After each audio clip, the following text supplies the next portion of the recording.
নিজ হাতে উপার্জিত কামাই এটা পৃথিবীর শ্রেষ্ঠ কামাই, আলহামদুলিল্লাহ। পরিশ্রমের মাধ্যমে যে উপার্জন, এটাকে ইসলাম আমাদেরকে উৎসাহিত করে। শুধু নামাজ, রোজা, জিকির এগুলো নিয়ে ইসলাম আমাদেরকে পড়ে থাকতে বলেনি। কোরআনিক অর্ডার হচ্ছে আপনার নামাজ শেষ, আপনি বেরিয়ে পড়বেন, কাজে বেরিয়ে যাবেন। ফাইদা কুদিয়াতিস সালাতু ফান্তাশিরু ফিল আরদি ওয়াবতাগু মিন ফাদলিল্লাহ। বিধানটা কার বলুন? আওয়াজ করে বলুন, বিধানটা কার? এটা কোরআনিক ভার্ডিক্ট, কোরআনের বিধান। নামাজ শেষ, গোল হয়ে বসে জিকির করতে বলা নাই আল্লাহ। আল্লাহ বলেছে ফান্তাশিরু ফিল আরদ ওয়াবতাগু মিন ফাদলিল্লাহ, জমিনে ছড়িয়ে পড়ো, আল্লাহ রিজিক তালাশ করো।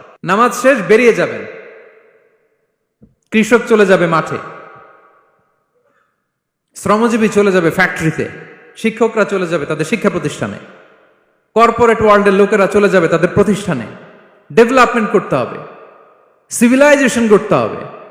নামাজের পরে গোল হয়ে বসে থাকা চলবে না। কি ব্যালেন্স দেখেছেন ইসলাম? আজান হয়েছে তো মসজিদে আসো, নামাজ শেষ বেরিয়ে পড়ো, আলহামদুলিল্লাহ।